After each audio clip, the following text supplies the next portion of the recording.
What happens when a house sits empty for years, but no one knows why? In a small town named Maplewood, there was a street called Elm Lane. It was a quiet place where kids rode bikes, and neighbors waved hello. But one house, number 23, stood out. It was old, with broken windows and a rusty gate.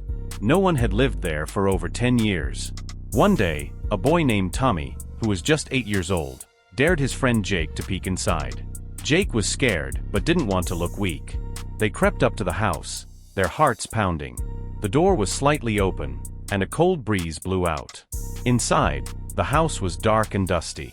But what caught their eye was a single chair in the middle of the living room. On it was a doll, clean and shiny, as if someone had just placed it there. The boys ran out, screaming. They told their parents, but no one believed them. "It's just an old house," they said. But Tommy and Jake knew something was wrong. That night, Tommy heard a noise outside his window. He looked out and saw the doll from the house, sitting on his porch. Tommy told his mom about the doll, but she thought he was dreaming. The next day, Tommy and Jake decided to find out more about the house. They asked an old neighbor, Mrs. Green, who had lived on Elm Lane for 50 years. Mrs. Green told them the house belonged to a man named Mr. Carter. He was a kind man who loved to garden. But one day, he just disappeared. No one saw him leave, and his car was still in the garage. The police searched the house but found nothing. They said Mr. Carter must have moved away. But Mrs. Green didn't believe it. "He wouldn't leave his garden," she said. Tommy and Jake went back to the house. This time, they found a small key under the doormat. It looked old and rusty. What did it unlock? The boys searched the house for a lock that fit the key. They checked every door and drawer but found nothing. Then, Jake noticed a small door in the basement, hidden behind some boxes. The key fit perfectly. Inside was a small room with a desk and a lamp. On the desk was a journal. It belonged to Mr. Carter. Tommy and Jake were excited but scared. What had happened to Mr. Carter? And why did he leave clues? The journal had a drawing of a strange symbol, a circle with a star inside. Below it was written, "Look where the sun meets the moon." The boys didn't understand. They asked Mrs. Green, who said the symbol looked like an old family crest. She didn't know what it meant, but suggested they check the town library. At the library, they found a book about symbols. The circle with a star was linked to an old legend about hidden treasure in Maplewood. Was Mr. Carter searching for treasure? And did it lead to his disappearance? Back at the house, Tommy and Jake found a map tucked inside the journal. It showed Elm Lane and a path leading to the woods. At the end of the path was an X. The boys decided to follow the map. But as they walked into the woods, they heard footsteps behind them. They turned around, but no one was there. When they reached the X, they found a small box buried in the ground. Inside was a note that said, "You're getting closer.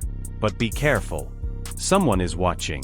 Tommy and Jake looked around, feeling scared. Who was watching them? Don't forget to like, comment, and share this story. Subscribe to Shadow Truths for more mysteries.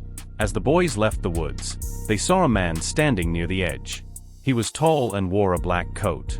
He stared at them but didn't say a word. Tommy and Jake ran home, too scared to look back. That night, Tommy had a dream about the man. He was standing outside the empty house, holding the doll. The next day, they told Mrs. Green about the man. She looked worried. "That sounds like Mr. Carter's brother, John. He left town years ago after a big fight with Mr. Carter. Was John back? And what did he want?"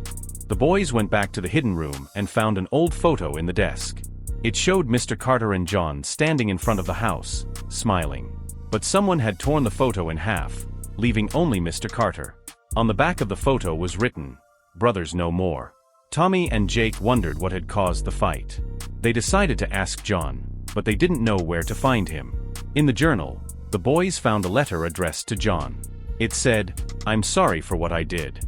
I hope one day you can forgive me." The boys didn't understand. What had Mr. Carter done? And why was he sorry? They decided to search the house again. This time, they found a hidden compartment in the wall. Inside was a small box with a lock. The boys tried to open the box but couldn't. They asked Mrs. Green if she had any ideas. She said the lock looked like one from an old jewelry box. They took the box to a locksmith, who opened it for them. Inside was a ring and a note that said, "To my brother with love." The boys were confused. If Mr. Carter loved his brother, why did they fight? The boys decided to confront John. They found him sitting on the porch of the empty house. He looked sad. John told them the truth. He and Mr. Carter had fought over the family treasure. Mr. Carter had hidden it, and John had been searching for it ever since. But John didn't know where Mr. Carter was. He had come back to Maplewood to find answers. Don't forget to share this story with your friends. Subscribe to Shadow Truths for more thrilling tales. The boys went back to the journal and found one last clue. Under the rose, where love grows. They searched the garden and found a rose bush near the back of the house. Under it was a small chest. Inside was the treasure, old coins and jewelry. But there was also a note from Mr. Carter. "I hid this to protect it. But now, it's yours. Use it wisely." The boys realized the doll was a clue all along. Inside it was a key to a safe deposit box at the bank. They went to the bank and found more treasures, including a letter from Mr. Carter. It said, "I'm safe and happy. Don't look for me." The boys learned that Mr. Carter had left town to start a new life. He didn't want anyone to find him, but he left the clues to help his brother and the town. John was sad but grateful. He decided to use the treasure to fix up the old house and turn it into a community center. The house on Elm Lane was no longer empty. It became a place where kids could play and neighbors could gather. Tommy and Jake felt proud. They had solved the mystery and helped their town. As Tommy and Jake walked home, they saw a new house on the street. It looked just as mysterious as the old one. They smiled. There were always more secrets to uncover. Tommy and Jake couldn't stop thinking about the new house on Elm Lane. It looked just as mysterious as Mr. Carter's house had been. The windows were always dark, and no one ever seemed to come or go. One afternoon, while riding their bikes, they noticed something strange. The front door of the new house was slightly open. They stopped and stared, their hearts pounding. "Should we check it out?" Tommy asked, his voice trembling. Jake hesitated. "I don't know. What if it's another mystery?" But curiosity got the better of them. They parked their bikes and crept up to the house. The door creaked as they pushed it open. Inside, the house was empty, just like Mr. Carter's had been. But this time, there was no doll, no hidden room, just a single envelope on the floor. Tommy picked it up. It was addressed to them. Inside was a note. "You solved one mystery. Can you solve another? Look for the key under the rose bush." The boys exchanged a look. Another mystery? They rushed to the backyard, where they found a rose bush just like the one at Mr. Carter's house. Under it was a small key. "What do you think it opens?" Jake asked. "I don't know," Tommy said. "But we're going to find out." The key fit a small lockbox they found in the attic of the new house. Inside was an old diary. The cover was worn, and the pages were yellow with age.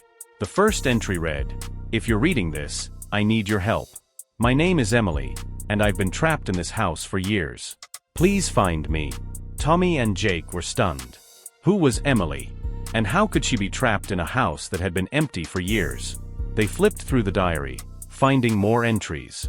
Emily wrote about hearing strange noises, seeing shadows move, and feeling like she was being watched. The last entry was the most chilling. "They're coming for me. I don't have much time." The boys decided to search the house for clues. In the basement, they found a hidden door behind a stack of boxes. It led to a small, dark room. Inside was a single chair and a pair of handcuffs attached to the wall. "This is creepy," Jake said, his voice shaking. "We have to find Emily," Tommy said. "She needs our help." The boys searched the house from top to bottom, but found no sign of Emily. Just as they were about to give up, they noticed something strange about the diary. The last page had a faint drawing of a map. They compared it to the map they had found in Mr. Carter's house. The two maps overlapped, showing a path that led deep into the woods. "This must be where Emily is," Tommy said. They followed the path, their flashlights cutting through the darkness. At the end of the path, they found a small cabin. The door was locked, but the key from the rose bush fit perfectly. Inside, they found Emily's belongings: a coat, a pair of shoes, and a photo of her with a man who looked like Mr. Carter. "Wait," Jake said. "Is that Mr. Carter?" Tommy looked closer. "It is. But who is Emily?" Just then, they heard noise outside. They turned to see John Carter standing in the doorway, holding the creepy doll from Mr. Carter's house. "You shouldn't have come here," he said. The boys froze. What did John have to do with Emily? And why was he holding the doll? Before they could ask, John turned and walked away, disappearing into the woods. Tommy and Jake knew they had to find answers. But for now, they had one last clue: the photo of Emily and Mr. Carter. Thanks for watching. Don't forget to like, comment, share, and subscribe to Shadow Truths for more unsolved mysteries.